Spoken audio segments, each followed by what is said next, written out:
안녕하세요. 저는 40대 초반의 여자입니다. 잘 알려진 속담 중에서 뿌린 대로 거둔다라는 말이 있죠. 내가 마음을 좋게 쓰면 좋은 일이 따라오고 나쁘게 행동하면 결국은 나쁜 결과를 초래하기 마련이잖아요. 아직 나이를 많이 먹지는 않았지만 인생을 살아보니 그런 경우를 심심치 않게 보게 되는 것 같아요.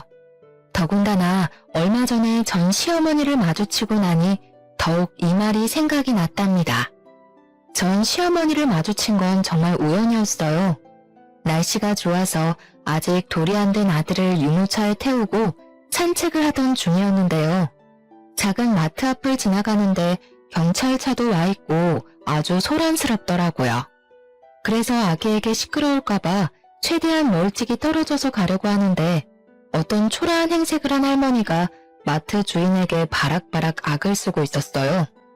내가 누군지 알고 지금 이따위로 대접을 하는 거야? 저 길로 쭉 가면 갈비집 건물 나오지? 내가 거기 주인 마누라야. 이거 왜 이래?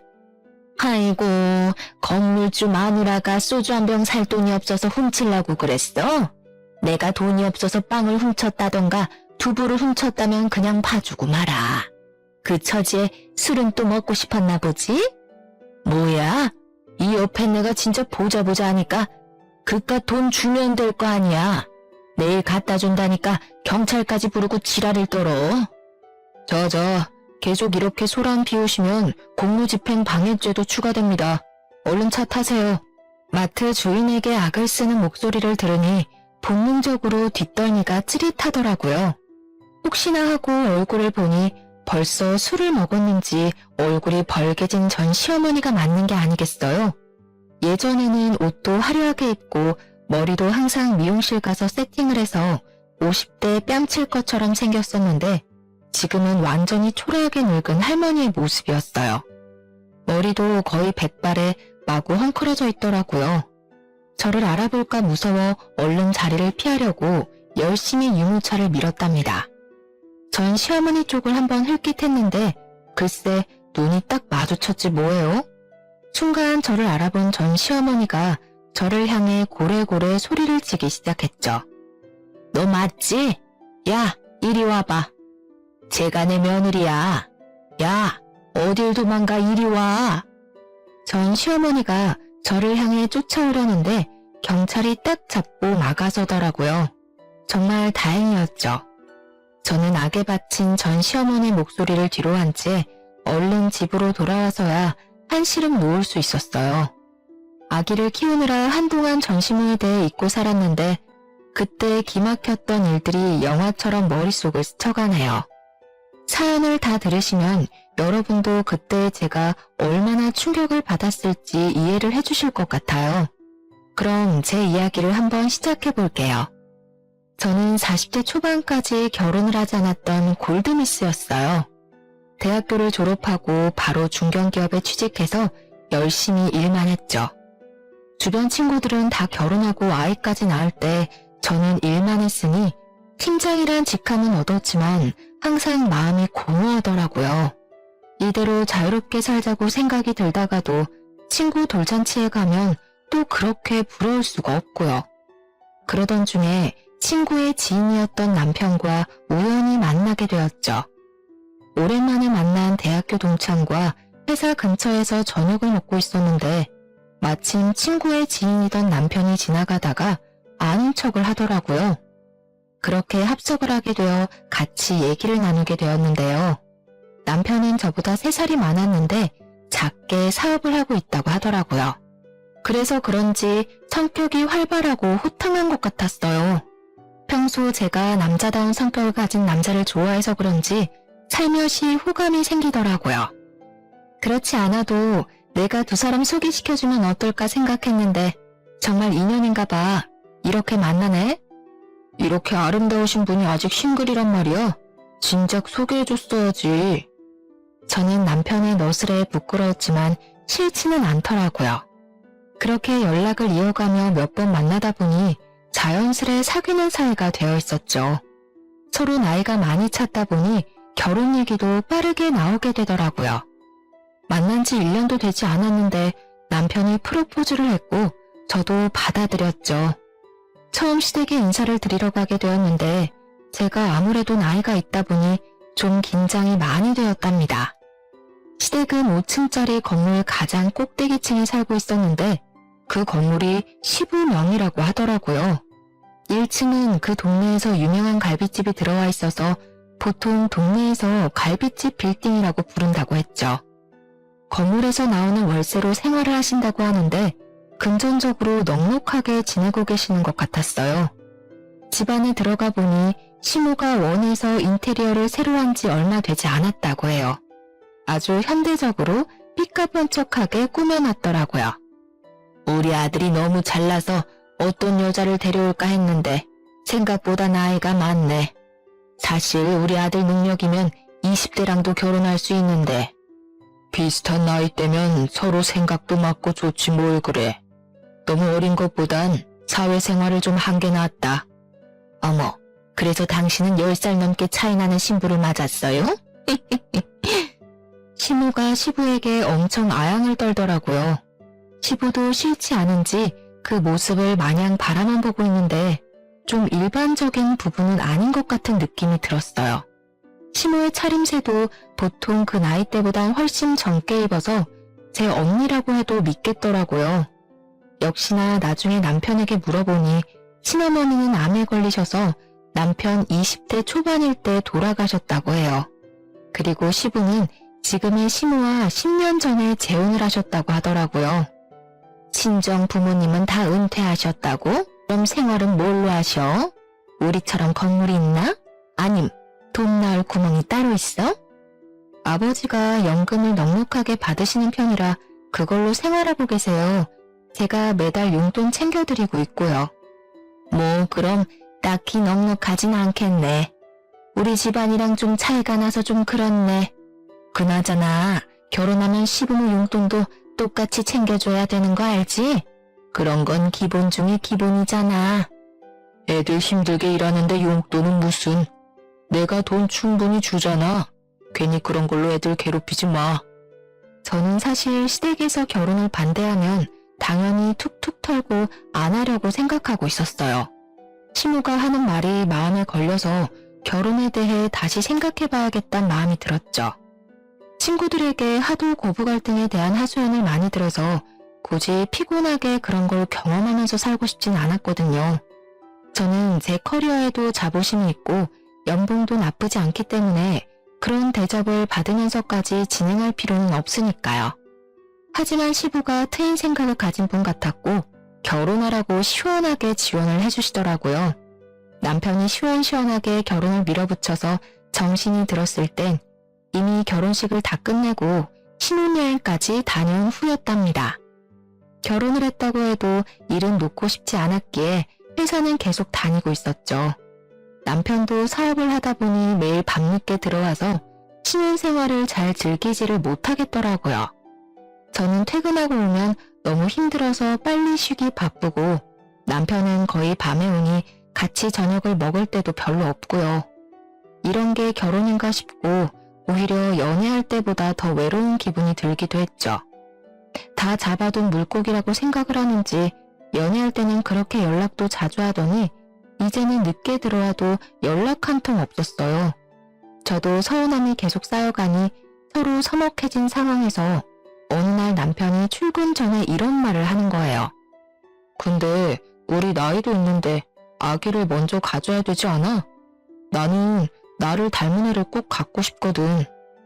그런 말을 전혀 안 하다가 갑자기 들으니 당황스럽긴 한데 난 사실 회사 일도 바쁘고 나이 때문에 아이가 금방 찾아오긴 힘들지 않을까 싶어. 만약 시도해봐도 안 되면 난 딩크도 생각한 적 있긴 하거든. 딩크? 말도 안 되는 소리 하지 마. 결혼했으면 무조건 한 명이라도 아이는 낳아야지. 당신 일이야 아이 낳고 다시 해도 되잖아. 지금 뭐가 급한지 몰라?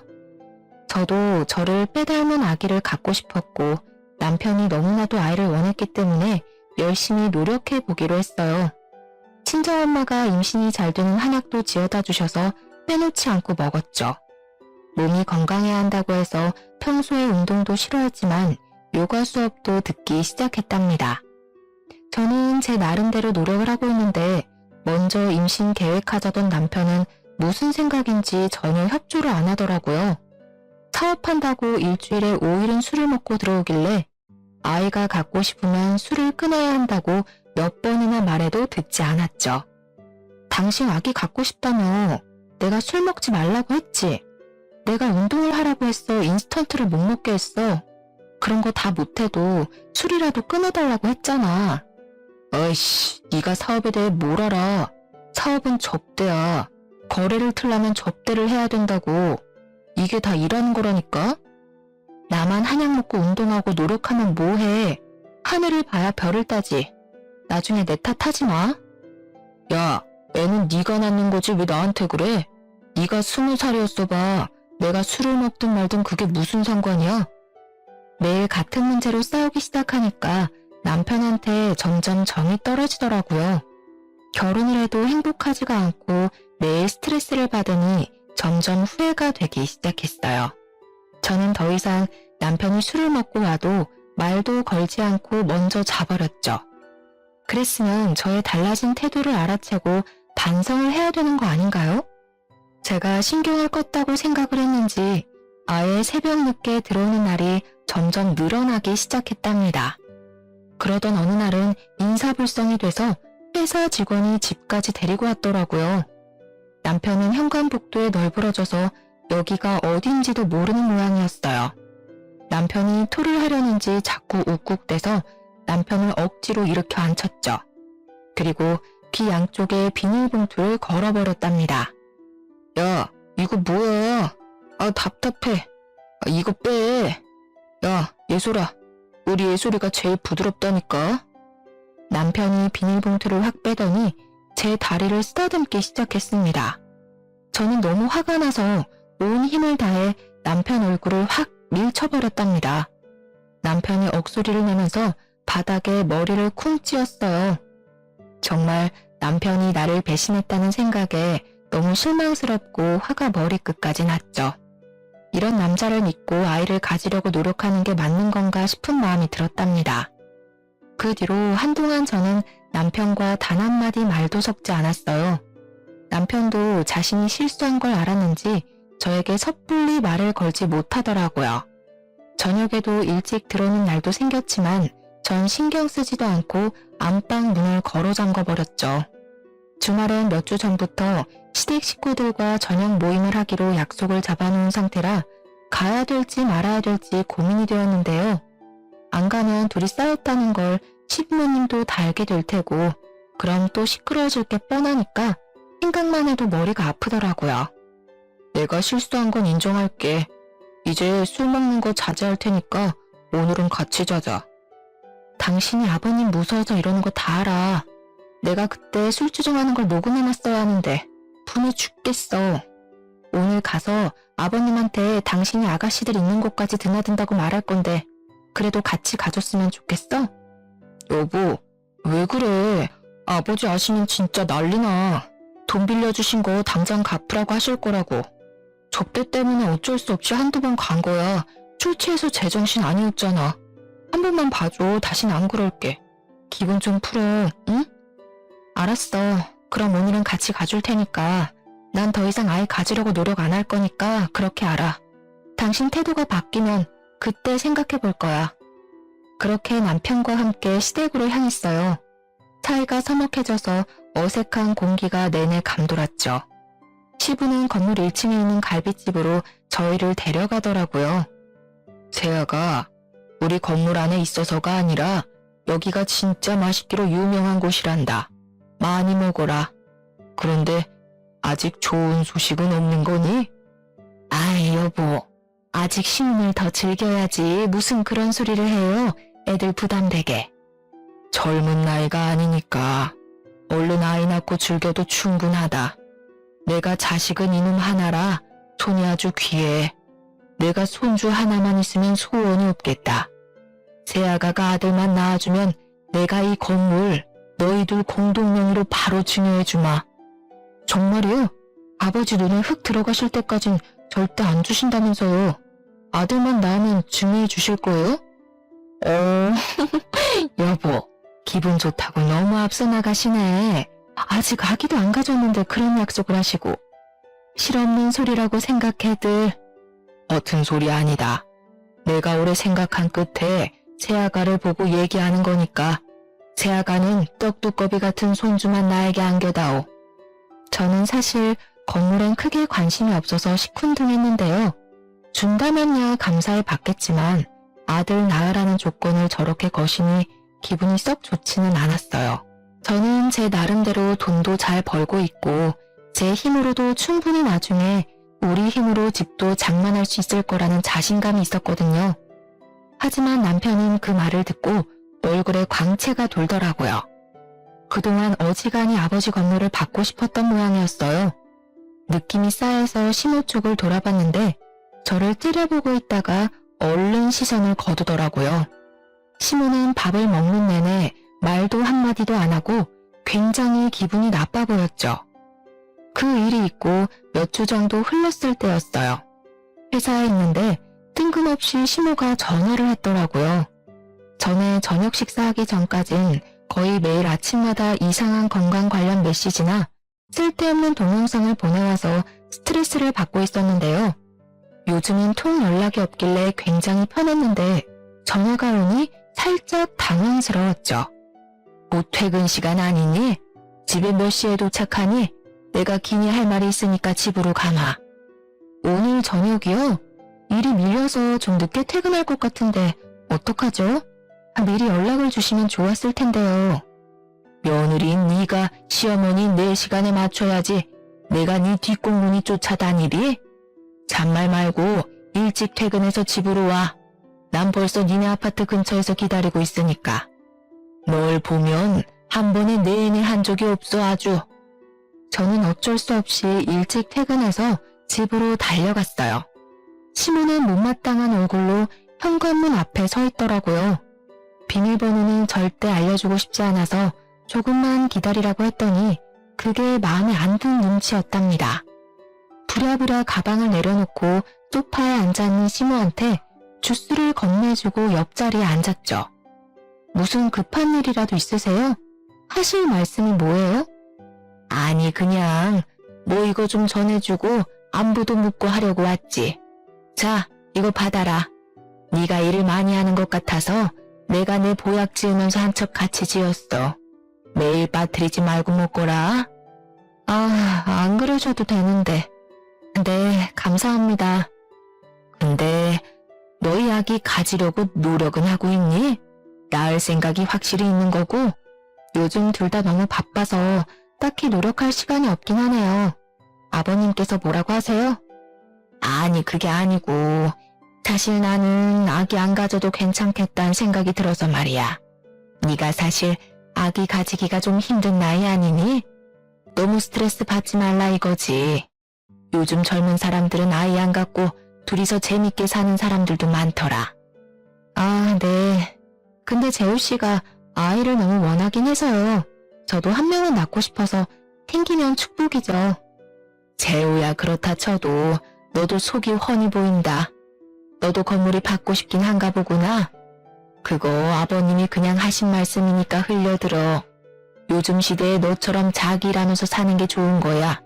아기 가지면 회사도 관둬야 되지 않니?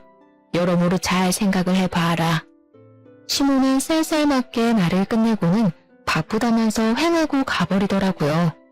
아이를 갖길 바랄 줄 알았는데 완전히 반대로 말을 하니까 어안이 벙벙했어요. 왠지 저를 견제한다는 느낌도 들고 여러모로 건물 때문에 속보이는 말을 많이 꺼내더라고요. 시모가 덩그러니 놓고 간 한약 상자를 보니 솔직히 먹고 싶지가 않았죠. 마침 지금 먹고 있는 한약도 있으니까 굳이 또 먹을 이유는 없어서 그냥 창고에 처박아 두었답니다. 그런데 하루는 이상하게 남편까지 일찍 들어와서 저를 들들 볶더라고요. 저와 눈만 마주치면 임신 얘기를 하는 통에 스트레스가 쌓일 만큼 쌓여 있었거든요. 제가 애 낳는 기계도 아니고 뚝딱하면 애가 들어서는 것도 아닌데 주변에서 왜 저를 갖고 난리를 치는지 미치겠더라고요. 다음 달에도 임신 안 되면 우리 시험관이나 그런 걸로 해보자. 사실 당신 나이 때문에 자연 임신 안 될 확률이 많대. 시험관만 하면 애가 자판기에서 나오듯이 나올 줄 알아? 그게 얼마나 힘든 건데. 난 매일 주사도 맞아야 되고 왜 나만 힘든 걸 다 견뎌야 되는데?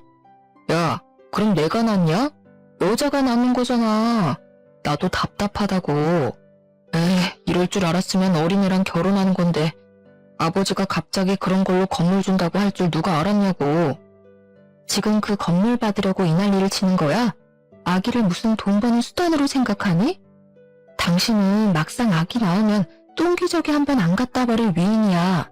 나야말로 당신이 이렇게 임신으로 나 스트레스 줄 줄 알았으면 절대 결혼 안 했어. 이게 보자 하니까 너 말 다 했어? 이래서 나이 어린애랑 결혼했어야 돼. 나이 많은 것들은 머리에 든 것만 많아서 허구한 날 꼬치꼬치 따지기나 하고. 그럼 시험관 안 하겠다 이거지? 그럼 다음 달에도 임신 못하면 당신 그냥 다니는 회사 때려치고 집에서 쉬면서 몸 관리나 해. 뭐? 진짜 말 다 했어? 당신이 뭔데 회사를 관두라 말아야. 난 임신 안 하면 안 했지. 회사는 포기 못하니까 꿈 깨셔? 서로 언성이 높아지고 분위기가 점점 험악해져 가기만 했어요. 갑자기 남편이 악소리를 지르면서 식탁 의자들을 다 던져버리더니 쓰레기통을 발로 차서 거실에 확 던져버리는 게 아니겠어요? 거실 바닥이 쓰레기로 난장판이 되어버렸어요. 저는 너무 화가 나니까 머리가 띵해지더라고요. 남편을 죽어라 노려보니까 남편도 씩씩대며 지지 않고 쳐다보더라고요. 저는 주방 싱크대로 달려가서 모아두었던 음식물 쓰레기 봉투를 남편에게 확 던져버렸답니다. 봉투가 찢어지면서 남편의 티셔츠와 바지가 쓰레기 범벅이 되어 뚝뚝 떨어졌죠. 야, 이게 진짜? 냄새. 너 진짜 미쳤어? 당장 닦아 얼른. 너는 쓰레기 던져도 되고 나는 왜 안 돼? 마음 같아선 네 그 머릿속에 든 쓰레기 좀 싹 다 버리고 싶다. 어쩌면 그렇게 쓰레기 같은 생각만 하고 사냐? 저는 남편에게 쏘아붙이고 가방을 챙겨서 집을 나와버렸답니다. 남편의 밑바닥까지 본 기분이랄까요? 여느 때와는 너무 딴판인 모습에 같은 사람을 만나 싶었죠. 호탕하고 남자다운 줄 알았는데 알고 보니 여자를 우습게 알고 자기 자신만 생각하며 사는 이기적인 사람이었어요. 그 순간 제 자신이 너무 불행하게 느껴져서 제 숨통이 다시 트이려면 이혼을 해야겠다는 생각까지 들더라고요. 저는 바로 친정으로 갔고 일주일 넘게 집으로 돌아가지 않았답니다. 제가 남편과 싸웠다고 말하자 오히려 친정 부모님이 안절부절 못하시며 일단 집으로 가라고 하셨는데요. 하지만 저는 계속 오는 남편의 연락도 다 무시해버리고 회사만 열심히 다녔죠. 웬일인지 몸이 축축 처지고 밥도 잘 안 들어가는 날이 많아졌어요. 저는 남편 때문에 스트레스를 많이 받아서 컨디션이 안 좋아졌다고만 생각했죠. 퇴근하고 집에 간신히 와서 밥도 먹지 않고 바로 침대에 누워버리는 걸 계속 보시던 어머니가 한마디 하시더라고요. 어머, 얘 좀 봐. 너 생리 언제 했니? 상태를 보니까 아무래도 확인을 좀 해보는 게 좋겠다. 저는 엄마의 말에 설마 하고 달력을 찾아보았어요. 그런데 정말 2달째 건너뛰고 있는 게 아니겠어요? 임신 준비할 때는 매일 배란기를 확인하고 계산하는 게 일이었는데 남편과 헤어지기로 결심하고는 아무 신경도 쓰지 않았거든요. 저는 얼른 테스트기를 해보았는데 선명한 2줄이 보이더라고요. 얼마 전까지만 해도 이 2줄이 얼마나 보고 싶었는지 몰라요. 안 좋은 상황에서 임신을 확인하고는 마냥 기뻐할 수는 없는 걸 보니 인간의 마음이 얼마나 갈대 같은지요. 저는 당황스럽기도 하고 바라던 일이 이루어졌으니 좋기도 하면서도 아기를 혼자 키워야 하나 하는 생각도 들고 별 감정이 다 들더라고요. 남편한테 좋아하면서 마냥 알릴 수도 없는 현실이었으니 씁쓸하기도 했고요.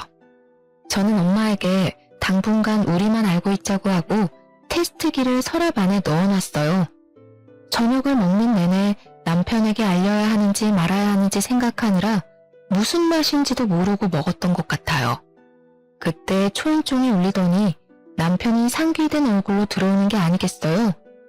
내가 아까 전화했다. 그렇게 바라던 임신을 했는데 알려줘야지. 이제 아기까지 찾아온 마당에 이혼하니 많이 허튼 소리 말고 장서방이랑 얼른 화해하고 집으로 돌아가. 엄마, 내가 말하지 말라고 했잖아요. 이 인간이 나한테 어떻게 했는지 내가 다 얘기했잖아. 너도 잘한 거 없어. 장서방, 얼른 얘 데려가게. 또 우리 딸한테 막대하면 정말 그땐 그냥 못 넘어가네. 이제 아이도 가졌으니 아주 여왕처럼 떠받들어야 돼. 네, 장모님, 여부가 있겠습니까? 여보, 정말 내가 미안해. 나 그동안 진짜 반성 많이 했어. 우리 부모님은 당신 집 나간 것도 모르시니까 그냥 없던 일처럼 다시 집에 들어가면 돼. 우리 깜찍이랑 같이 집에 가자. 여보, 정말 고마워. 벌써 태명까지 지어서 호들갑을 떠는 남편을 보니 만감이 교차했어요. 이우나 고우나 아기 아빠인데 다시 한번 잘 지내보자고 마음을 먹었죠. 다시 집으로 들어가게 되었고 남편은 벌써 시부모님에게 제 임신 사실을 알렸더라고요. 마침 다음 날이 주말이어서 시부모님이 집으로 찾아오셨죠. 아가, 정말 고맙다. 아무쪼록 몸 조심하고 또 조심하거라. 떡두꺼비 같은 손주 녀석인 것만 확인하면 내가 바로 너희에게 건물 넘겨주마. 근데 아버지, 만약 딸이면 진짜 건물 안 주실 거예요? 우리 집안 대를 이을 손주 녀석이 태어나야 네 놈이 건물을 가질 수 있는 자격이 있는 거야. 딸이면 아쉽지만 둘째도 생각해봐야지. 아버님, 지금이 무슨 조선시대도 아니고 아들, 딸을 차별하세요. 그리고 요즘엔 딸을 더 좋아해요. 아이고, 왜? 딸이면 건물 못 받을까봐 지금 미리 손 쓰는 거니? 아직 5주라면서 벌써 김칫국들 마시기는. 어머니, 저는 건물에 욕심 없어요. 주시면 뭐 거절은 안 하겠지만 안 주셔도 괜찮아요. 왜 자꾸 제가 욕심내는 것처럼 말씀을 하세요? 내가 언제? 말이 그렇게 들렸다는 거지. 너는 그 말 대답 좀 그만해. 마흔 넘어서 용케애가 들어서니까 아주 기고만장하니? 시모가 저를 째려보면서 막말을 쏟아내는데 어이가 없더라고요. 누가 들으면 제가 건물 달라고 조른 줄 알겠더라니까요. 여기서 더 말을 이어가 봤자 뱃속의 아기에게 스트레스만 줄 것 같아서 속으로 참을인자를 새기며 입을 꾹 다물었답니다. 남편은 정말 달라지려는 듯이 성실한 모습을 보여주기 시작했어요. 정말 바쁜 일이 아니고서는 저녁 먹을 시간에 들어오려고 노력하더라고요. 제가 입덧을 해서 밥을 못 먹고 수박과 오렌지 주스만 먹었거든요. 저녁이면 수박을 한 톡씩 사와서 다 썰어서 통에 착착 담아두기까지 하더라고요. 아기가 생기니까 이렇게 바뀔 줄이야. 정말 신기할 정도였어요. 그렇게 남편과 사이는 점점 회복되어 가고 있었는데요. 문제는 시모였어요. 자꾸 이상한 내용의 동영상을 보내기 시작하는 거예요. 너무 보기 싫어서 대부분 그냥 지워버렸는데 가끔 보면 아이 키우다가 너무 힘들어서 부부가 이혼한 이야기나 심한 건 유산되는 이유 보여주는 동영상 같은 걸 찾아서 보내는 거 있죠. 도대체 왜 시모가 삑딱선을 타고 있는지 이유를 모르겠더라고요. 제가 답장도 안 하고 아무런 대꾸도 안 하니까 어느 날 전화를 했더라고요. 살아있었네. 나는 하도 답장이 없어서 잘못된 줄 알았다 얘. 어머니, 말씀이 좀 그러네요. 그런 이상한 동영상 보내는 게 안부 물으시는 거였어요? 저 가뜩이나 입도 심해서 기운도 없고 일도 바쁘니까 이제 그만 보내주셨으면 좋겠어요. 이상한 거라니? 난 다 널 생각해서 보내는 건데 다 보면 앞으로 도움이 되는 건데 그걸 몰라. 너 가만 보면 시부 앞에선 꼬리를 살랑살랑거리면서 나는 부대접을 하는 것 같다. 너 내가 제우 친엄마 아니라고 지금 무시하는 거야? 제가 무슨 푸대접을 하나요? 그런 적 없어요. 어머니야말로 저 임신한 거 별로 달갑지가 않으신가 봐요? 뭐? 그게 무슨 벼락 맞을 소리야? 내가 얼마나 기쁘고 축복해주고 있는데 그딴 소리 들으니 기가 막히다. 내가 오늘 아기 신발도 사주려고 만나자고 전화한 거야. 오늘 퇴근하고 네 회사 근처 백화점에서 좀 보자. 아, 제가 요즘 몸이 너무 힘들어서요. 죄송한데 다음에 가면 안 될까요? 이거 봐라. 또 나를 무시하지? 내가 말하면 좀 내내 하고 따를 생각을 해야지. 7시에 정문 앞에서 기다릴 거니까 그렇게 알아. 가뜩이나 주스만 먹고 영양해 가면서 회사 사람들에게 내색도 못하고 일도 일대로 다 하고 있는데 백화점까지 가려니 너무 힘들었어요. 저는 결국 시어머니를 만나서 백화점 안으로 들어갔죠. 저는 아기용품 매장만 가서 얼른 사고 집에 가고 싶었는데 시어머니가 1층부터 제 팔짱을 딱 끼고 삥삥 돌며 구경을 하는 거예요. 어머님, 저 진짜 너무 몸이 힘들어서 얼른 아기 거 먼저 좀 사러 가면 안 될까요? 예, 백화점에 왔는데 구경을 좀 해야지. 아니, 겉으론 멀쩡해 보이는데 뭐가 힘들다고 그래? 배가 남산만큼 나온 것도 아니면서. 저도 임신이 처음이었지만 시모는 재혼 전에도 한 번도 아이를 가진 적이 없어서 그런지 임신 초기에 얼마나 힘든지 이해를 못하는 것 같았죠. 아기용품 매장이 있는 3층까지 구석구석 삥삥 도는데 정말 주저앉고 싶더라고요. 가까스로 정신을 부여잡고 시모가 골라주는 아기 신발을 하나 받아들고 나왔어요. 이상하게 백화점에 앉아서 쉬는 의자가 없어서 잠깐 쉴 수도 없었거든요. 저는 빨리 집에 갈 생각만 하고 있었기에 엘리베이터 쪽으로 걸어갔어요. 시모가 뒤에서 저를 재빠르게 쫓아오더니 팔을 잡더라고요. 아유, 예. 사람이 너무 많아서 한참 기다려야겠다. 너도 힘든데 우리 계단으로 내려가자. 그럼 금방이야. 네? 저 다리가 후들거려서 계단 못 가요, 어머니. 시어머니는 제 말도 듣지 않고 비상구 문을 벌컥 열었고 저를 기다리고 있더라고요. 제가 움직이지 않자 인상을 팍 쓰면서 오라는 손짓을 계속 해댔어요. 예, 빨리 오라고. 사람이 그렇게 많은데 저한테 소리를 삑 지르기까지 하더라고요. 저는 사람들 눈을 피해서 비상구 쪽으로 걸어갈 수밖에 없었어요. 난간을 꼭 잡고 내려가기 시작하는데 시모가 앞서가지 않고 제 뒤에서 따라오는 게 아니겠어요. 저보다 걸음도 훨씬 빠른데 뒤에 떡 버티고 있으니 불편하고 신경이 쓰였답니다. 거의 1층에 도착하자 한시름이 놓여서 잠깐 쉬려고 하는 찰나에 다리가 휘청이면서 난간을 잡을 새도 없이 몸이 앞으로 고꾸라져 버렸답니다. 저는 계단을 대굴대굴 굴러서 바닥으로 떨어졌어요. 제가 잠시 정신을 잃었는지 시모가 소리치는 게 들렸었는데 깨어나 보니 병원 응급실이더라고요. 제 손을 붙잡고 울상이 된 남편의 얼굴이 보이고 뒤쪽으로 시부모님이 서 계셨죠. 여보, 괜찮아? 도대체 어떻게 된 거야? 초기가 가장 위험하다는데 조심해야지. 아기는? 아기는 무사한 거야? 응, 다행히도 아기는 무사하대. 걱정하지 마. 나 아까 어머니 전화 받고 얼마나 놀랐는지 몰라. 시부가 엄청 뭐라고 한 모양인지 시모는 풀이 확 죽어있더라고요. 이상은 없어서 바로 퇴원했는데 좀 캥기는 부분이 있었죠.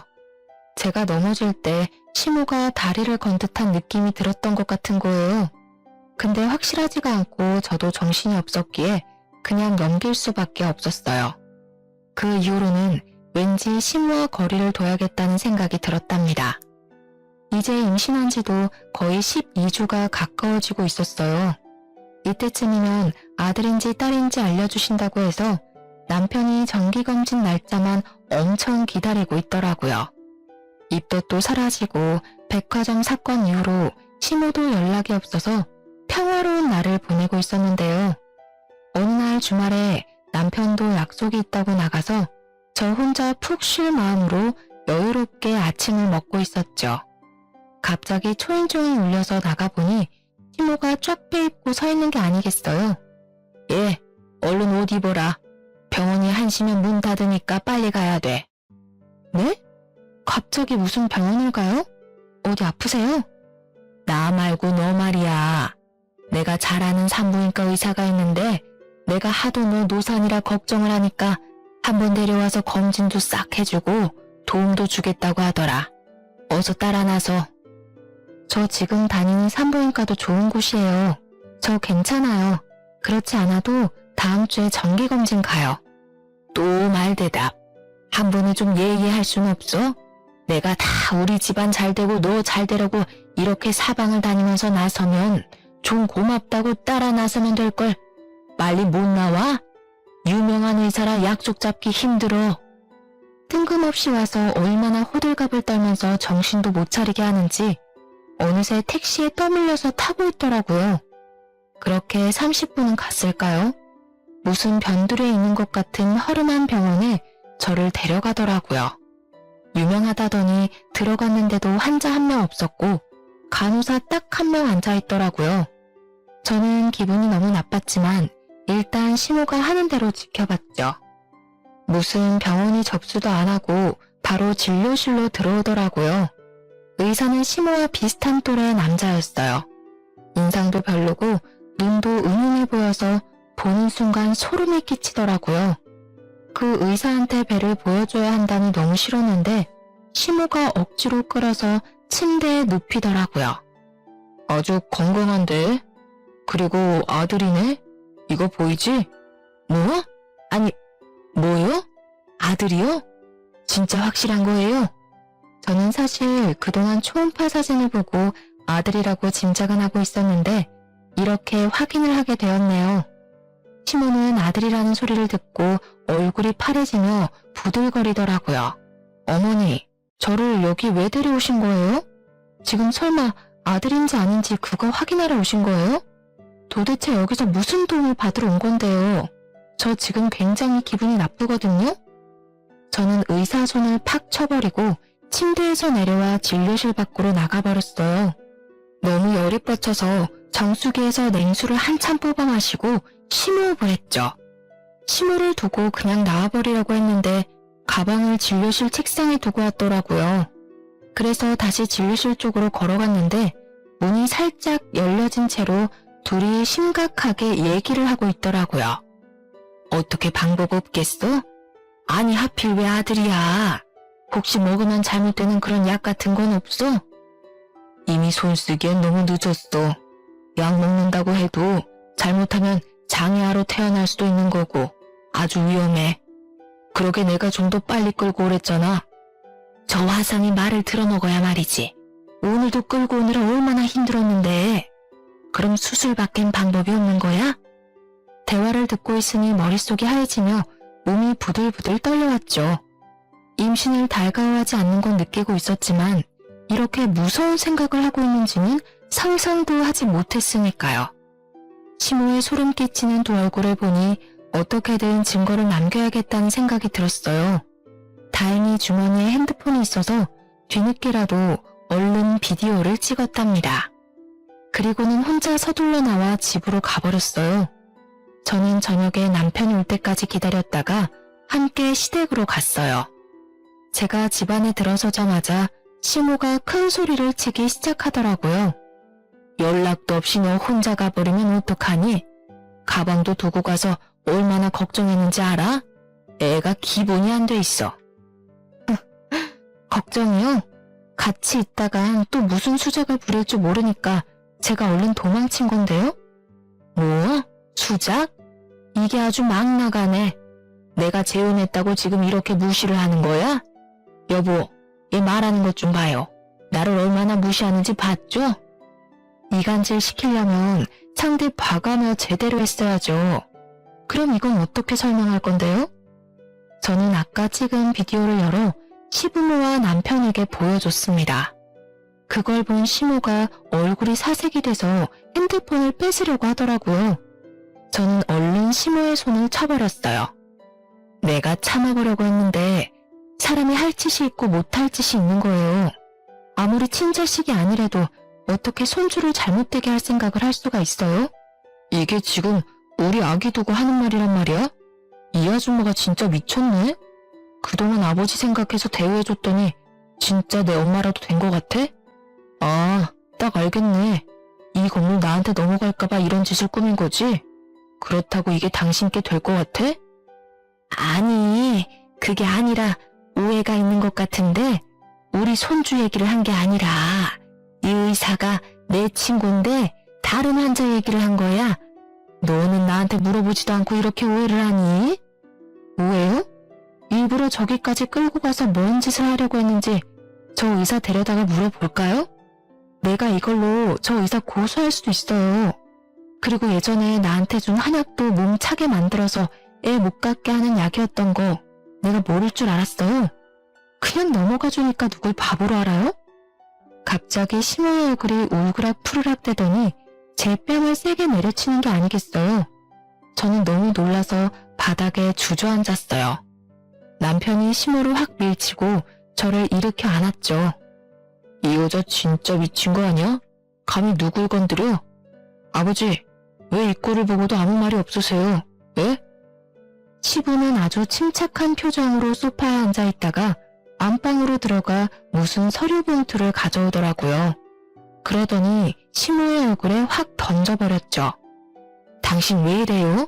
이건 또 뭐예요? 시모는 인상을 찡그리며 서류 봉투를 열어보았어요. 봉투 안을 들여다본 시모 얼굴이 순식간에 새하얘져서 말을 더듬기 시작하더라고요. 마치 영마대왕을 본 것 같은 표정이었죠. 시부가 어이가 없다는 듯이 고개를 저으며 시모 손에서 봉투가 거칠게 빼앗아 들었어요. 그리고는 봉투 속에 든 사진들을 시모의 얼굴에 쫙 뿌려버리더라고요.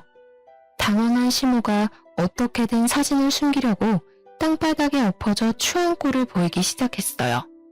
남편도 사진 한 장을 뺏어 들고 자세히 보고 있길래 저도 사진들을 살펴봤는데 시모가 다른 남자들과 찍은 사진들이었어요. 웃긴 건 한 명이 아니라 다 다른 남자들이더라고요. 그 중에는 기가 막히게도 오늘 봤던 의사의 얼굴도 보였죠. 이 오펜네야, 내가 바보라서 여지껏 속아줬다고 생각하지? 그동안 나 몰래 월세 빼돌려서 그 돈 흥청망청 쓰고 다닌 거 누가 모를 줄 알아? 그걸 알아내다 보니 니년이 이렇게 남자를 돌아가며 만난다는 걸 알게 됐지. 더 할 말 있어? 여보, 월세는 내가 가끔 받아쓰긴 했는데 진짜 몇 번 안 돼요. 다신 안 그럴게요. 한 번만 봐줘요, 네? 이건 다 오해예요. 다 같은 모임 친구들이라고요. 친구들? 너는 친구랑 이런 데도 들어가냐? 네가 내 재산을 빼돌린 것도 모자라 나를 배신해. 거기다가 내 손자한테까지 손을 대려고 해. 너는 내가 봐줄 수가 없어. 돈도 모자라 이 건물까지 탐으려고 감히 내 손주를 건드려?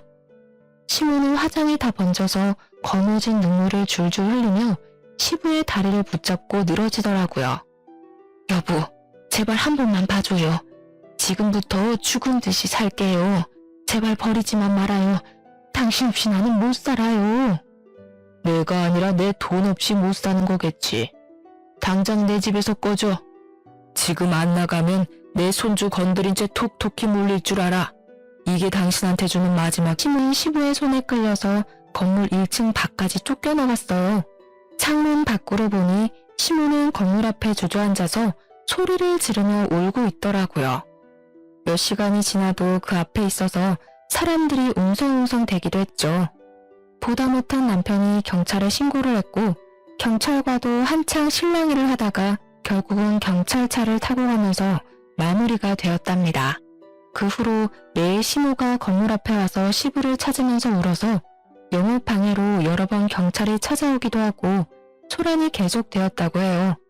시부가 저와 아기의 안전을 위해서 출산 때까진 시댁에 오지 말라고 해서 시모를 그 후로 보진 않았답니다. 시부는 소송을 진행해서 시모한테 돈 한 푼도 주지 않고 이혼할 수 있었어요. 시모는 남은 돈으로 변호사까지 고용해서 어떻게든 재산을 분할받으려고 발악을 했지만 불리한 증거가 너무 많아 통하지 않았죠. 저는 무사히 아들을 순산했고 출생신고하는 날에 맞춰 시부가 선물처럼 건물을 증여해 주셨답니다. 집안에 분란을 일으키던 시모가 사라지고 아기가 태어나니 웃을 일이 많아지고 평화가 찾아오더라고요. 가족이 모일 때는 일부러라도 시모 얘기는 절대 하지 않았고 저도 육아휴직을 하면서 아기만 열심히 키우다 보니 어느새 시모의 존재 자체가 희미해져 갔었는데요. 우연히 시모를 딱 마주치게 될지 누가 알았겠어요. 시모가 저를 알아보고 쫓아오려고 할 때는 얼마나 놀랐는지 사연을 보내는 지금도 등골이 오싹하답니다. 우리 아들에게 해를 끼치려던 시모가 혹시 우리 아기 얼굴이라도 봤을까봐 치가 떨리는 제 마음을 이해하시나요? 사람이 큰일을 당했으면 잘못을 뉘우치고 정신을 차려야 하는데 아직까지도 시부 건물에 미련을 못 버리고 있으니 기가 찰 뿐입니다. 다행히도 우리 아들은 양가 어른들의 사랑을 듬뿍 받으며 정말 건강하게 잘 자라주고 있답니다. 여느 부부처럼 남편과 자주 툭닥거리기도 하지만 요즘처럼만 잘 지냈으면 참 좋겠어요. 매일 이곳에서 사연을 즐겨 듣다 보니 자기 분수에 맞지 않는 걸 탐하다가 수렁으로 걸어 들어간 시모가 생각나서 저의 이야기를 한번 꺼내놓아 보았는데요. 굳이 대단한 걸 하지 않아도 다른 사람에게 해를 끼치지 않고 산 것만으로도 오늘 하루도 잘 살았다는 생각이 듭니다. 여러분도 그런 하루를 보내셨을 거라 믿으며 이야기를 마칠게요. 들어주셔서 감사합니다. 행복하세요.